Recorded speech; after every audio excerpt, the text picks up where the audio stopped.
안녕하십니까 교우 여러분. 벌써 아주 좋은 계절의 여왕, 아주 따뜻한 본격적인 봄의 계절이 돌아온 것 같습니다. 우리 제2기 교과 성경 해석학, 오늘은 그 5번째 시간으로 오직 성경으로라는 주제를 가지고 함께 공부해 보겠습니다. 오직 성경, 라틴어로 sola scriptura, 한번 따라해 보시겠어요? sola scriptura. 이건 뭐 크리스천들이라면 뭐 누구라도 기억할 만한, 기억해 두어야 할 우리 신앙이 아주 근본되는 구호입니다. 여기에 더해서 sola gratia, sola gratias, sola fide, 이렇게 오직 성경, 오직 은혜, 오직 믿음, 이걸 이제 종교개혁의 3대 구호라고 그러는데 아주 근본이 sola scriptura, 오직 성경이라고 합니다. 종교개혁은 이 sola scriptura, 바로 이 오직 성경이라는 구호로부터 시작이 됩니다. 이게 프로테스탄트의 정신, 개신교의 정신을 딱 한마디로 압축한 것이죠. 이게 무슨 뜻인가? 이 sola scriptura라는 말을 해석학적으로 보면 성경을 풍유적으로 해석하는 방식에서 일종의 영어로 allegorical이라고 합니다. 바꾸어. 성경이 가지고 있는 대단히 명료하고 분명한 문법적, grammatical, 역사적, historical 이렇게 말합니다. grammatical, historical interpretation, allegorical interpretation에서 풍유적 해석에서 grammatical, historical interpretation, 문법적, 역사적 해석으로 바뀌었다. 이렇게 해석학자들은 말합니다. 이게 무슨 뜻인가? 오직 성경이라고 하는 구호 속에 담겨있는 해석학적 의미, 이제 이걸 하나씩 진행해 가면서 말씀을 드리도록 하겠습니다. 지금까지 4주차에 이르러 오도록 끊임없이 반복하고 확인했던 대로 오직 성경이라는 해석학적 기준을 가지고 공부하는 지금도 다시 한번 모든 것의 판단 기준은 성경이라고 하는 것을 확인하면서 시작합니다. 오직 성경이라는 말의 의미는 성경 해석의 기준을 성경 밖에서 가져오지 않는다는 의미입니다. 그것이 문화가 되었든, 그것이 인간 이성이 되었든, 그것이 인간의 경험이 되었든, 심지어 그것이 전통이 되었든, whatever, 무엇이 되었든지 간에 성경 밖에서 성경을 해석하는 기준을 가져오지 않는다는 말입니다. 고린도전서 4장 6절에 보면 이는 너희로 하여금, 아주 좋은 말이죠. 그 다음 말, 기록된 말씀 밖으로 넘어가지 말라 한 것을, 바로 이겁니다. 기록된 말씀 밖으로, 우리 밖에 있는 것들을 활용할 수 있어요. 그러나 그것들이 뭐예요? 기준이 되어서는 안 된다는 거죠. 그것들이 성경을 해석하고 이해하는데 도움이 될 수는 있을지라도 그것을 기준으로 성경을 해석해서는 안 된다는 겁니다. 기록된 말씀 밖으로 넘어간다는 말이 무슨 뜻이라고요? 우리 교과책이 이렇게 설명합니다. 성경 고고학이 되었든, 원어 사전이 되었든, 백과 사전이 되었든, 색인 사전이 되었든, 기타 주석 및 서적들도 성경을 해석하는 과정에서 도움이 된다. 그러나 성경을 바르게 해석하기 위해 가장 중요한 것은 다른 학문이나 보충 자료와 같은 요소들이 아닌 성경 말씀 자체다. 성경만이 지구상에 존재하는 모든 글과 교리의 참된 가장이다. 성경 고고학 이야기를, 그것을 예를 들어 하나 이야기해 볼까요? 여러분, 열왕기상 3장에 보면 거기 유다와 이스라엘과 에돔이 모압이라고 하는 나라와 전쟁하는 이야기가 나옵니다. 이 세 왕이 함께 연합해 가지고 그 모압과 전쟁을 하는데 그 모압 왕이 마지막 전쟁에 지니까 멸망할 수밖에 없으니까 자기 아들 왕이 될, 자기를 이어서 왕이 될 왕자를 번제로 드립니다. 그 번제로 드리고 모습을 보고 어찌된 사연인지 그 마지막 길하레셋이라고 하는 케락이라고 불리는 그 성을 포위해서 마지막 점령 직전에 했던 그 남방 유다와 북방 이스라엘과 에돔 삼국 연합 세력이 그 포위를 풀고 물러갑니다. 여러분, 그런데 놀랍게도요, 바로 이 열왕기상 3장의 이 사건을 역사적으로 확인해 주는 돌이 발견됐습니다. 우리 이 해설을 지금 듣고 있는 우리 교우님들, 요거 끝난 다음에 인터넷에서 모압돌 혹은 메사돌 이렇게 쳐보십시오. 메사는 모압의 왕이었어요. 영어로 모아바이트 스톤, 메시아 스톤 이렇게 말합니다. 그 모압돌하고 쳐보면 와! 저기 디반이라고 하는 곳에서 이 실제로 현무암 비석이 발견됐는데 거기 기록된 내용이 열왕기상 3장의 내용이에요. 여러분, 그걸 누가 기록했는가 하면 모압 왕 메사가 기록했습니다. 근데 거기 내용 보면 뭐라고 되어 있는가 하면, 우리가 섬기는 신 그모스가 우리를 도와 우리를 이 위기에서부터 건져내줬다, 이렇게 기록되어 있습니다. 여러분, 그모스를 신으로 섬기던 모압 왕은 당연히 자기 신이 도왔다고 이야기하겠죠. 그런데 성경에 읽어보면 이 왕자를 번제로 드리는 그 일을 보고 통분이 임하여 포위를 풀어갑니다. 여러분, 이 두 사건에서 우리는 두 사건이 아니고 이 사건에서 성경의 기록과 성경 고고학에서 밝혀주는 메샤스톤 혹은 모압돌의 정보를 볼 때, 이걸 기준으로 해서 그모스 신이 도와가지고 유다 왕과 이스라엘 왕이 포위를 풀고 그냥 돌아갔다, 이렇게 해석할 수는 없는 거죠. 그 성경 본문이 있습니다. 고고학적 정보가 있습니다. 이 고고학적 정보가 이런 성경이 기록하고 있는 사건이 실제로 있었다는 사실을 확인시켜 주는 것까지가 우리가 성경 밖에서 확인할 내용입니다. 기록된 말씀 밖으로 넘어가지 말아야 하는 것이죠. 그것이 성령의 감동으로 기록된 성경이 가지고 있는 권위입니다. 성경만이 모든 교리의 기초입니다. 우리가 이제는 거의 외울 만한 구절이죠. 하나님께서는 이 세상에서 오직 성경만을 sola scriptura, 교리의 기준이고 신앙의 기준이고 모든 판단의 기준이고 모든 것의 기초입니다. 그런데 우리가 이렇게 오직 성경이 성경을 판단한다고 하는 이 오직 성경의 어떤 그 원칙을 유지할 수 있는 이유는 성경이 통일성을 가지고 있기 때문입니다. Unity of the Bible. 성경에는 unity, 통일성이 있습니다. 성경에 통일성이 있기 때문에 우리는 성경으로 성경을 해석할 수 있습니다. 이게 40명이 쓴 책이지만 하나님의 감동으로 든 책이기 때문에 성경은 분명히 통일성을 가지고 있거든요. 성경에 통일성이 있기 때문에 조화로운 교리적 체계도 만들 수 있어요. 없으면 못하죠. 만약에 그런 통일성이 없다면 진리와 오류를 분별할 수도 없어요. 창세기 이야기를 예를 들어 고린도서에 가서 찾고 고린도서에 보면 어두운 데 빛이 있으라 하고 하실 때 말씀하신 그 빛이 하나님을 알지 못하는 우리 마음 빛의 빛이었다, 이렇게 연결되어 있는 게 있잖아요. 또 성경에 통일성이 없다면 이설에 대한 방비를 할 수가 없습니다. 징계의 기준도 진리로부터의 이탈을 교정해 줄 수 있는 근거도 없어요. 성경은 통일성을 가지고 있어요. 그렇죠?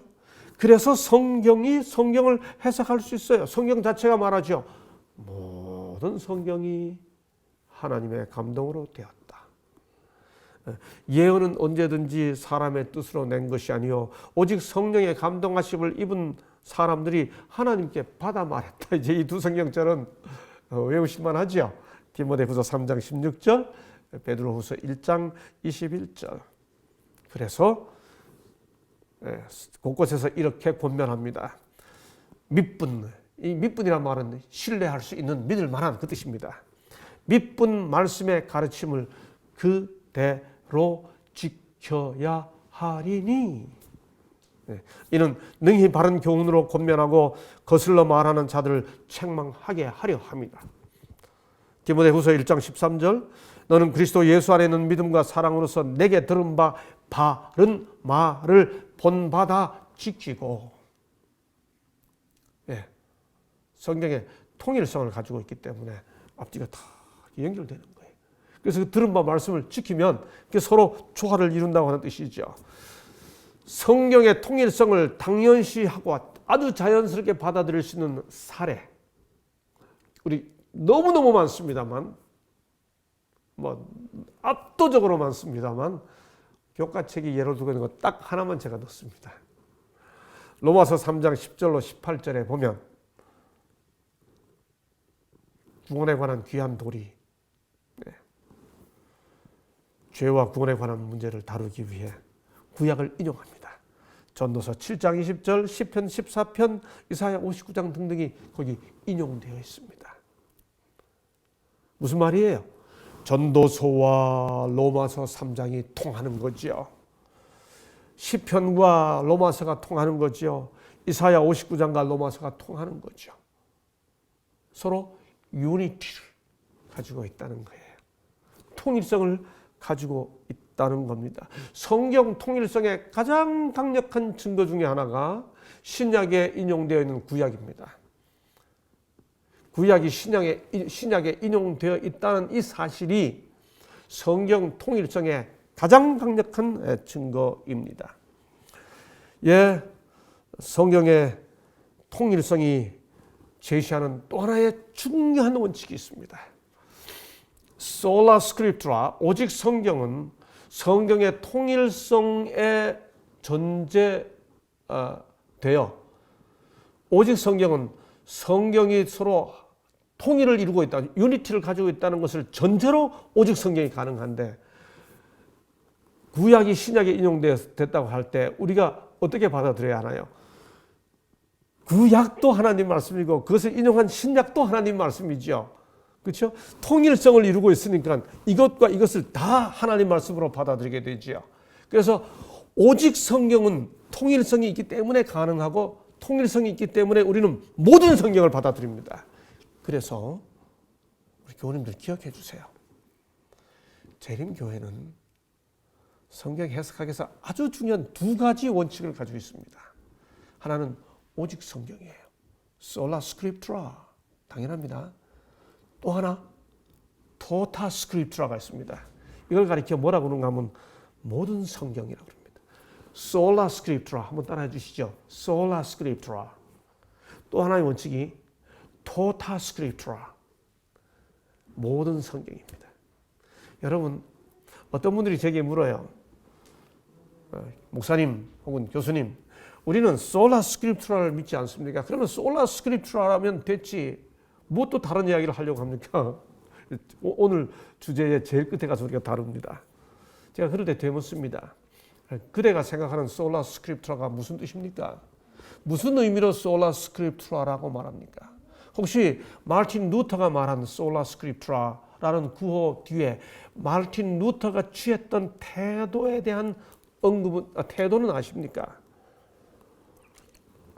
여러분, 오직 성경을 주장했던 마르틴 루터가 자기가 가지고 있던 로마서에 대한 어떻게 표현할까요?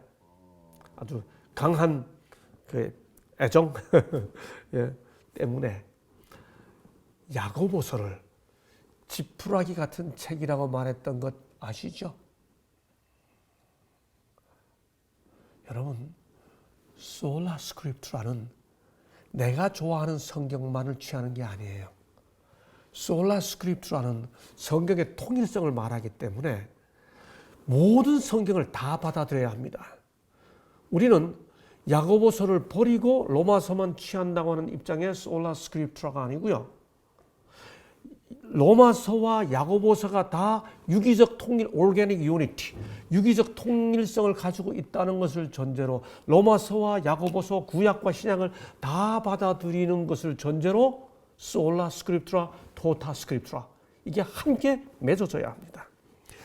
사도행전 24장 14절에 보면 바울이 이렇게 말합니다. 그러나 이것을 당신께 고백하리이다. 나는 저희가 이단이라 하는 도를 조차, 유대교도들이 바울을 가리켜 이단이라 했습니다. 그런데 너희들이 이단이라고 말하지? 나는 바로 그 이단이라 하는 도를 쫓아 조상의 하나님을 섬기고, 그 다음 뭐라고 말하나요? 율법과 및 선지자들의 글, 이제 이제는 아시죠? 토라와 느비임, 구약 성경에 대한 다른 표현입니다. 율법과 및 선지자들의 글에 기록된 것을 그 다음 어떻게 믿어요? 다 믿으며, 이겁니다. 솔라 스크립트라는 반드시 토타 스크립트라로 이어져야 합니다. 내가 좋아하는 어떤 것만을 취하는 것이 솔라 스크립트라가 아닙니다. 이런 부분에서 우리는 루터가 말하는 구호의 의미를 진정한 의미에서 구현해야 합니다. 야고보서를 버리고 로마서만을 취하는 솔라 스크립트라가 아니라 야고보서와 로마서를 함께 취하는 토타 스크립트라의 경지로까지 우리가 그 단계로까지 나아가야 하는 것이죠. 그래서 우리는 성경에서 서로 충돌되는 것처럼 보이는 성경절들마저도 조화롭게 설명하기 위해 조화로운 이해에 이룰 수 있도록 성령의 지혜를 구하는 것이 필요합니다. 저는 개인적으로 바로 이런 일에 저의 평생의 관심과 삶을 기울이고 있습니다. 그리고 그런 작업을 지금도 계속 하고 있습니다. 이번 성경 해석학 주제 중에 저 뒷부분에 가면 제가 평생을 기울여 하고 있고 최근에 아주 집중적으로 하고 있는 작업을 그 주제로 한 주의 성경 교과가 있습니다. 그때 좀 더 자세히 설명을 드리도록 하겠습니다. 예, 성경은 다양성 속에 통일성을 가지고 있습니다. Unity in diversity라고 합니다. 여기 그리스도인 선교, 문서 선교 100쪽에 보면 창조주께서는 동일한 사상으로 다양한 생각들을 감동시킬 수 있다. 그러나 각자는 그것을 모순됨이 없이 다른 방법으로 표현할 수 있다. 두 사람이 진리를 동일한 방법으로 관조하고 바라보고 표현하게 되는 일은 거의 없을 것이다. 각자는 자신의 성격과 교육에 적합하도록 이해하고 있는 특별한 관점을 강조한다. 저는 개인적으로 바로 이런 부분이 성경의 이런 부분이 제게 커다란 매력으로 제 젊은 시절에 다가왔습니다. 지금부터 대략 한 40년 전, 제가 25살 때 삼육대학교 대학원에서 우리 대학교 제1호로 석사 학위를 받을 때 쓴 논문, 모세의 신관과 바울의 신관 비교 연구. 제가 그 한국신학대학 협의회라고 하는 카츠라고 불리는 그 협의회에 그 당시 논문상을 받을 때 제가 조심스럽게 소개해드린다면 제 연구 제목입니다. 근데 그런 저의 그 연구의 그 관심이 어디서 비롯됐는가? 분명히 바울이 이해한 하나님, 바울이 이해한 구원, 그것은 예수 그리스도라고 하는 한 charismatic person, 하나의 그 복음적, 선포적 인격체를 만남으로 그의 삶이 확 뒤바뀐 거거든요. 그런데 모세라는 사람은 무엇을 통해 하나님을 이해했나요? 출애굽이라는 사건을 통해 하나님을 이해했거든요. 그 모세가 출애굽이라는 사건을 통해 이해한 구원, 하나님. 바울이 예수 그리스도라는 한 인격을 만남으로써 이해하게 된 하나님, 구원. 이거 분명히 다르거든요. 근데 분명히 다른데 거기는 통일성이 있거든요. 이걸 한번 비교해 보자. 그게 25살 제 젊을 때 저의 신학적 관심사였습니다. 바로 여기 좀 전에 읽었더니 그리스도의 문서 선교 100쪽에 있는 통일된 생각이 있는데 두 사람이 진리를 동일한 방법으로 관조, 살펴보고 표현하게 되는 일은 없다. 그런데 서로 모순되지 않는다. 얼마나 재밌어요. 그렇죠? 이게 성경의 통일성입니다. 이걸 그래서 모세가 만난 하나님, 바울이 만난 하나님, 모세가 소개하는 구원, 바울이 소개하는 구원을 다 종합해 보는 거죠. 통일성을 한번 찾아보는 것입니다. 그런데 성경은 명확합니다. 제가 맨 처음 성경 해설 강의를 시작하면서 뭐라고 질문 드렸던 거 기억나시나요? 성경이 쉬운 책입니까? 쉽죠. 5분이면 그 핵심을 깨달을 수 있는 책입니다. 하나님은 계시고 사랑이시다. 너무나 명료합니다. 뭐 문법적으로 오해의 여지가 전혀 없습니다. 성경은 어려운 책입니까? 아니요. 깊죠. 그렇죠? 예, 성경은 명확합니다. 그 증거이 아주 명료합니다. allegorical, 풍류적이라는 말이 뭐 예를 들면 이런 겁니다. 예수께서 그물을 던지라 해서 그물을 던졌더니 물고기 153마리 잡혔다. 물고기 153마리 잡혔다는 뜻이에요. 근데 왜 153마리이냐? 그 153이라는 숫자는 무슨 뜻이 있느냐? 뭐 이래가지고 막 풀어가고 선한 사마리아인의 비유 나올 때 사마리아인이 누구를 가리키냐? 그게 뭐 강도는 누구를 가리키냐? 비유인데 비유를 넘어가서 그 모든 것에 의미를 부여하는 그런 해석을 풍류 해석이라고 합니다. 그렇게 되면 아무도 해석 못해요. 근데 그렇게 성경을 그렇게 보지 말고 153마리라고 그랬으면 물고기 153마리예요. 거기 비유로 말씀하에 가라사대 하면 이게 비유지. 그 이상을 넘어가지 않아요. 이게 문법적, 역사적 해석법이에요. 이게 종교개혁에서 찾아난 솔라 스크립트라 해석 의미입니다. 그래서 성경은 그 가르침에 있어서 충분하리만큼 확실하다. 오해 여지가 없다. 성경의 가장 기본적인 교훈은 어린아이와 어른 모두가 다 이해할 수 있는 것이다. 그래서 가톨릭에서는 교도권이라고 그럽니다. 그 교도권을 영어로 magisterium이라고 그럽니다. magisterium 뭐 이렇게 표현하는데 가톨릭은 교회가 가르치지 않으면 절대로 성경을 깨달을 수 없다. 바른 성경을 깨달을 수 없다. 이게 교회만이 성경을 가르칠 수 있다는 게 교회가 교도권을 가지고 있다는 것이 그들의 아주 기본적인 교리 체계 중에 아주 중요한 원칙입니다. 이러면 개개인들은 성경을 성경의 바른 교훈을 깨달을 수가 없어요. 명확한 걸 모른다는 입장이죠. 아니죠. 개신교도는, 프로테스탄트는 성경은 명료하기 때문에 읽으면 알 수 있다. 아주 근본 지별을. 그러니 성경은 아주 심플한 책이에요. 하나님은 계시고 사랑이시다. 이거 모든 신자는 성경의 근본적인 교훈을 스스로 이해할 수 있어야 합니다. 있다는 겁니다.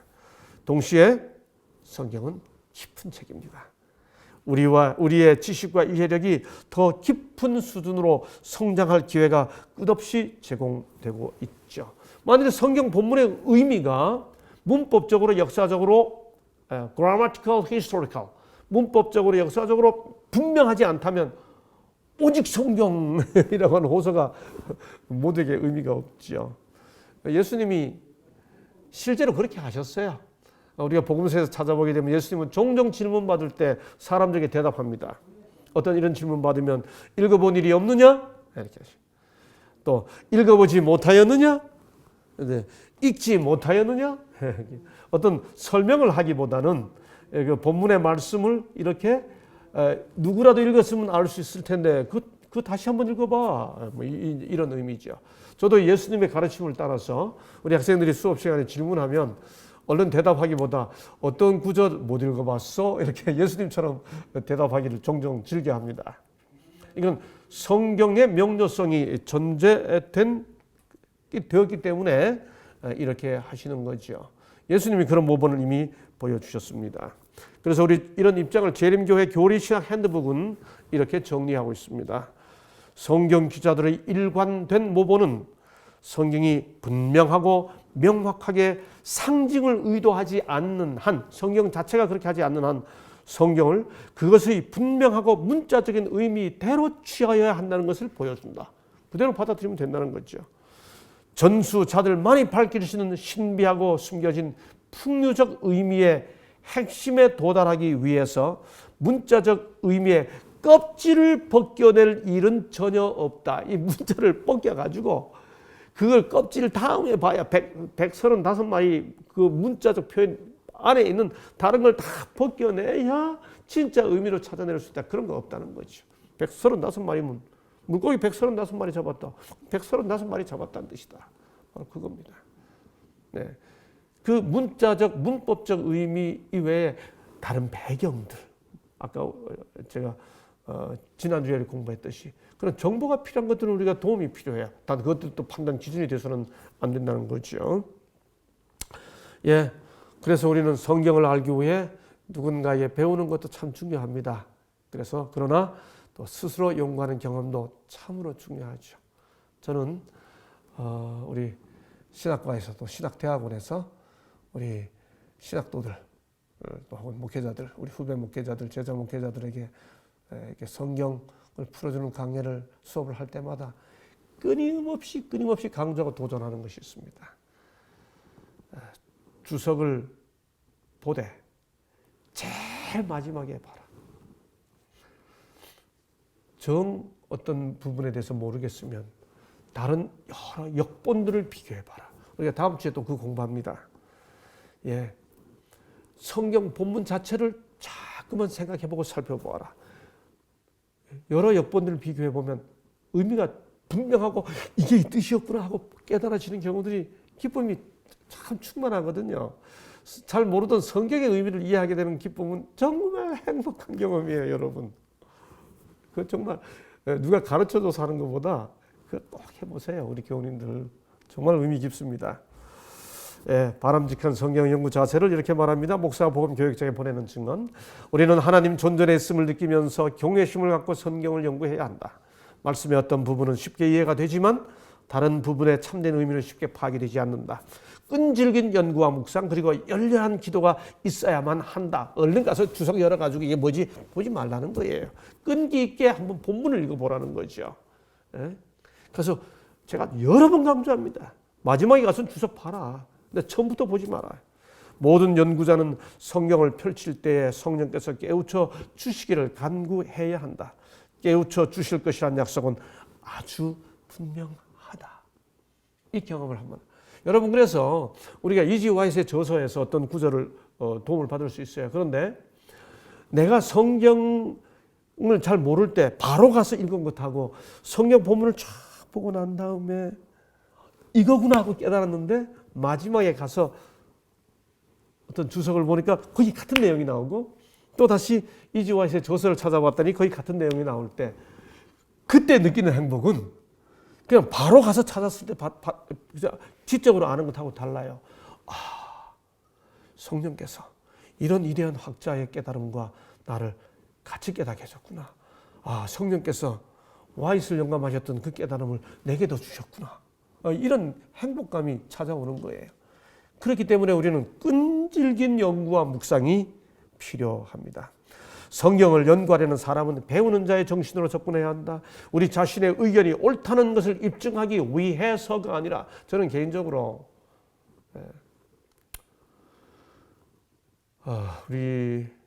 우리 공동체 안에서 어떤 분이 지금은 우리와 함께 하지 않습니다만 어떤 분이 성경을 풀어가는 성경 풀이 강해를 하면서 어떤 구절에 대해서 풀이하고 뭐라고 말하는가 하면 내가 이런 풀이하는 것에 대해서 여러 사람들이 나에게 공격을 했는데 이게 이 뜻입니다.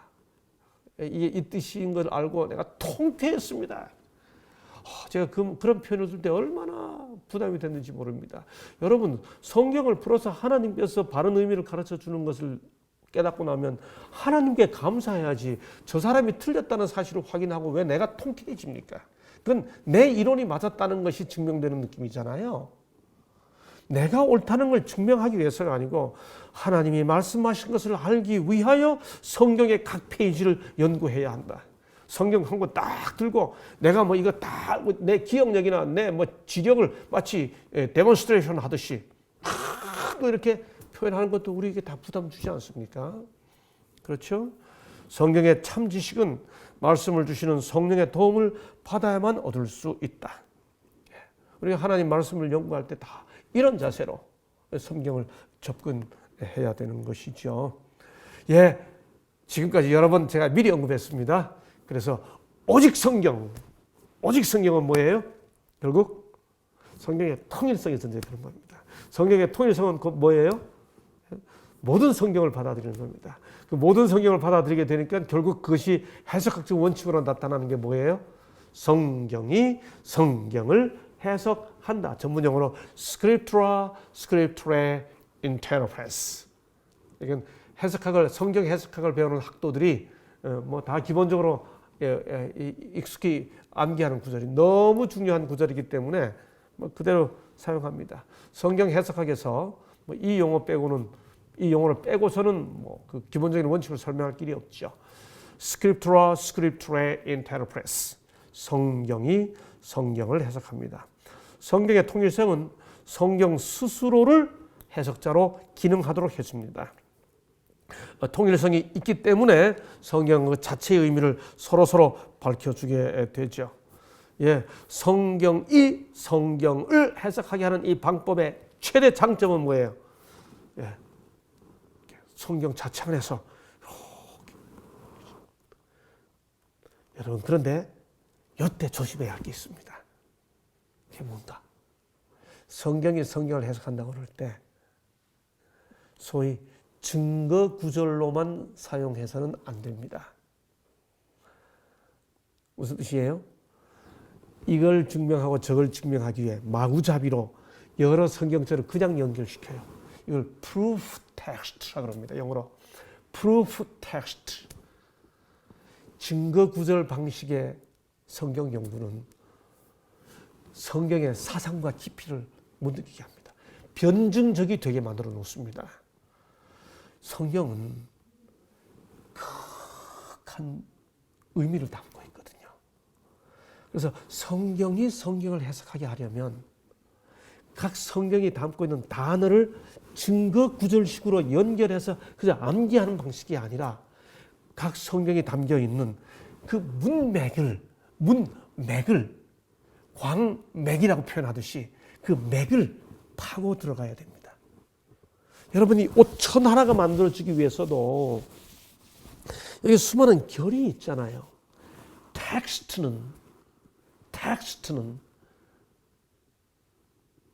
컨텍스트가 있고요. 텍스트가 컨텍스트에 의해서 텍스트가 이루어지면 반드시 텍스트 안에는 texture, 영어로 texture, texture, 하나의 그 직물, 옷처럼 천이 척척 이렇게 결과 켜가 나온다고 그러잖아요. 그게 문맥이에요. 와우. 이 성경의 문맥을 찾는 일은 아직도 다 끝나지 않았습니다. 한도 끝도 없이 수많은 깊이를 가지고 있어요. 여러분, 이건 정말 성경은 정말 놀라운 책이에요. 예, 그 문맥을 면밀하게 살피다 보면 아무도 못 봤던 것들이 때로 보일 수 있어요. 와우, 깜짝 놀라게 되죠. 그 작은 것 하나라도 그런 걸 새롭게 발견해내면 it's great contribution. 예, 이게 성서학계에 아주 커다란 공헌이 되는 거죠. 예, 무엇이든지 전에 기록된 바는 우리의 교훈을 위하여 기록된 것이다. 교육 190쪽. 성경은 그 자체의 해설자이다. 성구는 성구끼리 비교되어야 한다. 성경을 연구하는 학생은 성경 구절을 그 전체적인 입장에서 관찰하는 동시에 그 부분적인 관계를 알아내도록 배워야 한다. 맞아요. 창세기는 50장이다. 50장이 1장부터 11장이다. 1장부터 11장에서 다시 어디까지는 창조 이야기고 어디까지는 범죄 이야기, 어디까지는 이게 구조가 스트럭처가 그냥 바로 머릿속에 떠올라요. 출애굽기는 모두 40장으로 되어 있다. 딱 그냥 책 이름만 들으면 구조가 탁 머리에 떠오르시면 그 구조가. 그래서 창세기 2장을 연구하려면 2장 안에서 2장 5절을 1절로 3절을 연구하려면 창세기 2장 안에서 또 1장과의 관계 속에서 또 1장부터 11장 내에서 이렇게 아주 가까운 문맥 안에서 좀 더 먼 문맥에서 그리고 성경 전체에서 그걸 전문적인 용어로 intra-textual, 텍스트의 내적으로, 그다음에 intertextual 이렇게 말합니다. 본문 내에서 살펴보고 본문끼리 살펴보고 뭐 이런 뜻이죠. 예, 우리 그걸 아주 익숙해져야 됩니다. 우리 성경 그렇게 연구해야 됩니다. 전도서 예를 들어 3장을 연구한다. 전도서 3장 안에서 어떤 단어의 의미를 찾고 그냥 저쪽 가서 단어만 찾아가지고 뭐 계시록에 가서 찾고 이렇게 하지 말고 그 본문 안에서 가까운 본문 안에서 좀 더 먼 본문 안에서 이제 우리 뒤에 가면 본격적인 해석학적 그 단계가 나올 때 좀 더 자세히 이야기할 수 있을 겁니다. 예, 그래서 마지막에 주제 연구까지로 나아가죠. 성경과 비교함으로써 철저하게 연구해야 합니다. 가능하다면 원어를 알면 좋겠죠? 근데 우리 교우님들 뭐 히브리어, 헬라어 아실 수 없잖아요. 걱정하지 마세요. 그런 걸 아주 충실하게 번역한 성경 역본들이 많이 있습니다. 그거 활용하면 다 아주 좋습니다. 아주 좋은 역본들이 많이 나와 있으니까요. 예, 성경의 해석자는 성경입니다. 여기 목사와 복음 교역자에 보내놓은 증언 106쪽에 이런 말씀이 있습니다. 우리는 주석가들의 견해를 하나님의 목소리로 받아들여서는 안 된다. 제가 우리 신약을 공부하는 우리 신학도들에게 어떤 모르는 구절이 나타날 때 바로 주석 찾아보지 말라고 말한 이유가 바로 이겁니다. 그들은 우리처럼 실수하는 인간이었다. 하나님께서는 그들에게는 물론 우리에게도 추리할 수 있는 능력을 허락하셨다. 우리는 성경을 그 자체의 해석자로 삼아야 한다. 그래서 제가 조금 외람된 제 경험 하나 이야기할까요? 나이 50이 넘은 다음에 어디 학회에 가서 논문 발표하잖아요. 그럴 때 어떤 분이 손 들고 누가 이런 말 했습니다. 혹시 그 사람 견해는 살펴봤습니까? 이렇게 질문하면 제가 되묻습니다. 그 사람이 그런 견해 제가 살펴봤는데 그 사람이 그 견해 이야기할 때 몇 살이었는지 아십니까? 당연히 모르죠. 그러면 제가 한번 이렇게 대답한 적이 있습니다. 그 사람이 그 얘기할 때가 나이가 34살이었습니다. 제가 지금 그 사람보다 그 사람이 그 얘기할 때보다 제가 지금 10년 이상 더 살았습니다. 그 사람이 이런 말 했지만 그 사람도 사람이고 저도 사람인데 왜 저의 이해를 설명하기 위해 꼭 어릴 때 그 사람이 어릴 때 했던 그 이야기를 꼭 제가 얘기해야 합니까? 뭐 어리다고 잘 모른다는 뜻은 아니고요. 너무 권위 있게 이야기할 때 제가 약간 변증 삼아 그렇게 이야기한 적이 있습니다. 누구의 이야기도 절대적 권위를 가져서는 안 되는 거죠. 성경의 해석자는 성경입니다. Scriptura interpres. 자, 우리 재림교회는 바로 이 Sola Scriptura를 다룰 때 반드시 짚고 넘어가야 할 문제가 하나 있죠. 오직 성경과 와이 저서들입니다. 예, 오직 성경이면 우리가 말하는 예언의 신. 좀 이따 제가 그 문제도 다루겠습니다. 오늘 왜 자꾸 그 관계를 어떻게 이해해야 되느냐 하는 것이 우리 모든 재림 성도들이 반드시 균형지게 이해해야 할 과제인 거죠. 우리가 잘 아는 대로 이사야 8장 20절 마땅히 율법과 증거의 말씀을 따를지니 그들의 말하는 바가 이 말씀에 맞지 아니하면 정녕 아침 빛을 보지 못하고. 여러분 아시죠? 성경에는 성경 속에 포함되지 않은 수많은 선지자들의 글이 있었다는 것, 성경 자체가 말하고 있는 것 아시죠? 예컨대 역대하에 나와 있는 나단서 있습니다. 선지자 갓서 있습니다. 여러분 사무엘 상하 있잖아요, 그렇죠? 사무엘이 남긴 글들. 근데 그들이 정경 속에 포함되지 않았어요. 정경 속에 포함되지 않은 선지자들의 글이 있습니다. 그런 걸 가리켜 우리 뭐라고 표현하나요? 비정경 선지자 그렇게 표현하지 않습니까? 예, 여러분 와이세 글들이 절대로 성경을 대신하지 않습니다. 화이트는 그 본인이 철저하게 그야말로 철저하게 오직 성경을 강조했습니다. 우리가 끊임없이 강조했던 대쟁투 595쪽에 성경, 오직 성경을 교리와 행위의 규범과 기준으로 삼는 하나님 백성이 필요하다. 우리가 그런 백성들이 되어야 한다. 다시 대쟁투 9쪽에 보면 오직 성경이라는 이 프로테스탄트의 대원칙을 하나님 백성들은 확고하게 지지하고 옹호해야 한다. 반복해서 말씀하셨죠.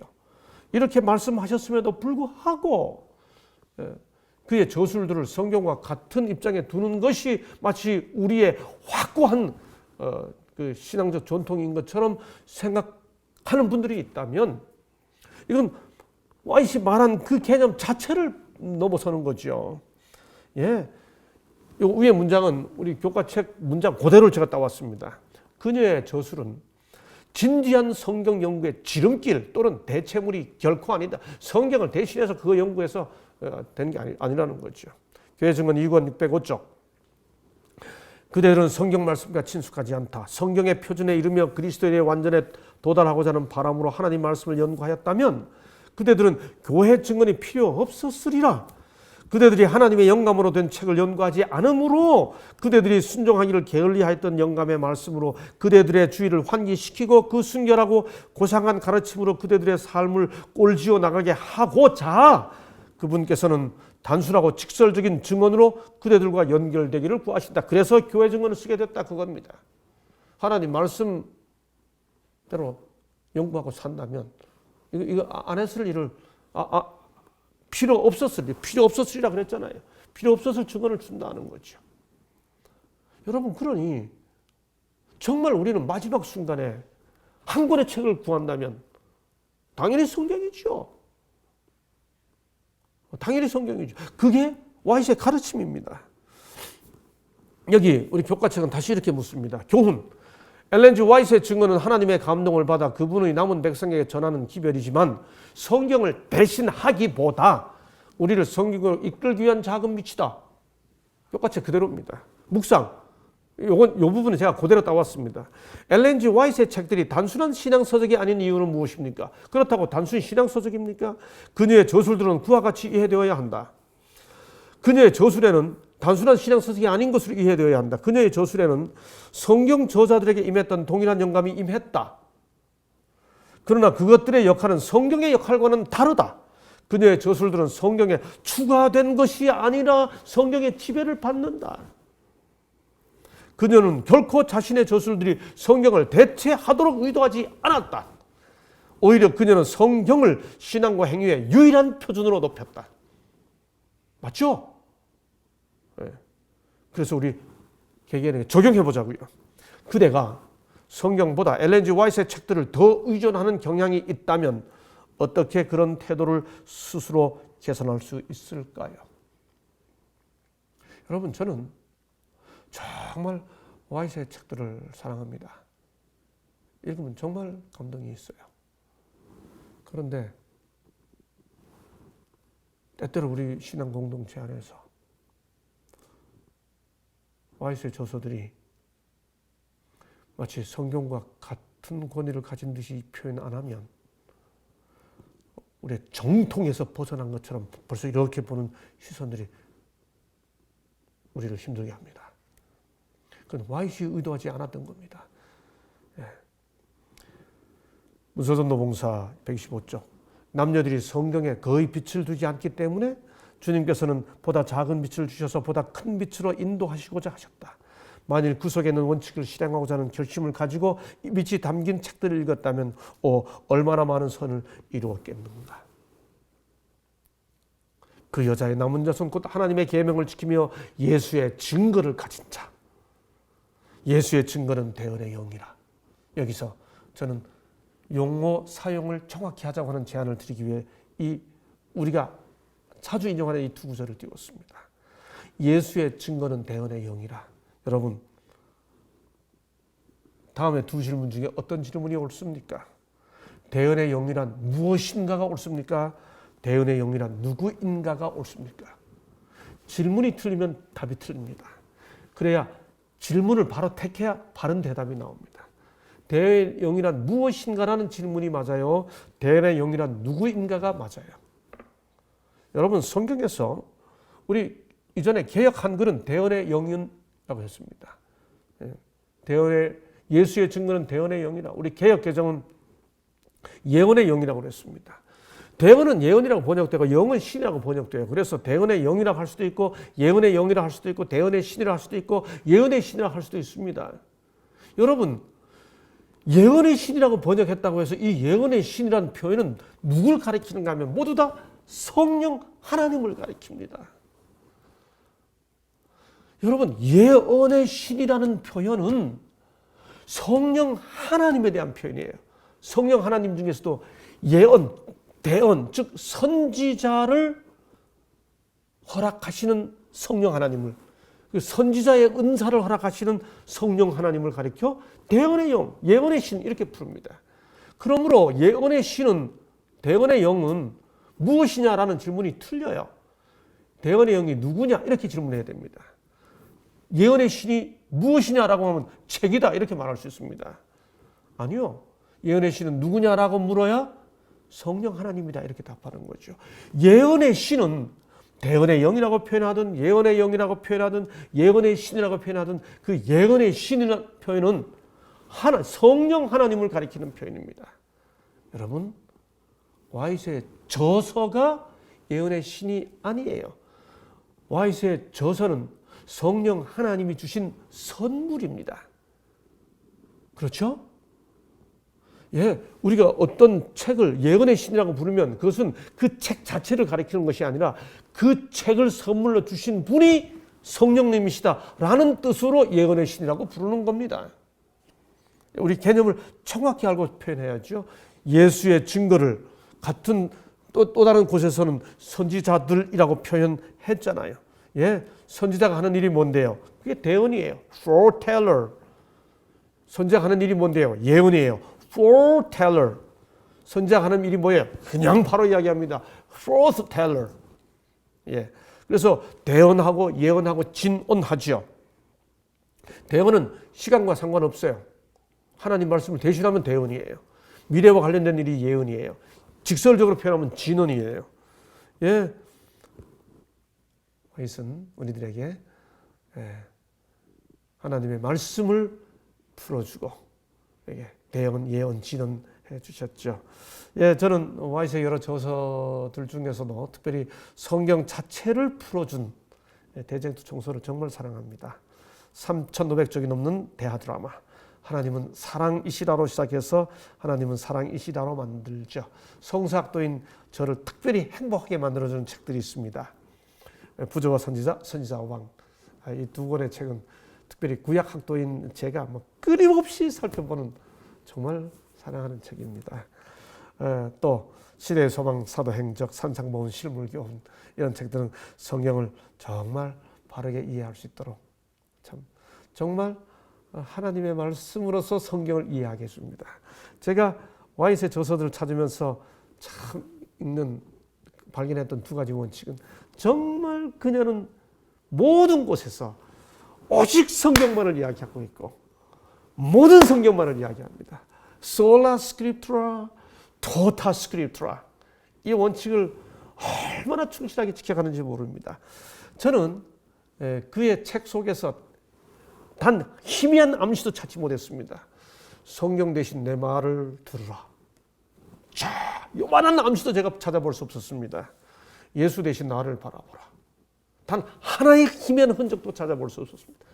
온전히 예수 그리스도를 바라보도록 권하고 온전히 성경을 읽도록 오직 성경만이 우리에게 하나님 말씀이라고 하는 사실을 끊임없이 확인해 주고 있는 것을 발견할 수 있었습니다. 예, 가려 뽑은 기별 3권 33쪽 우리 교과책에 인용하고 있는 부분이죠.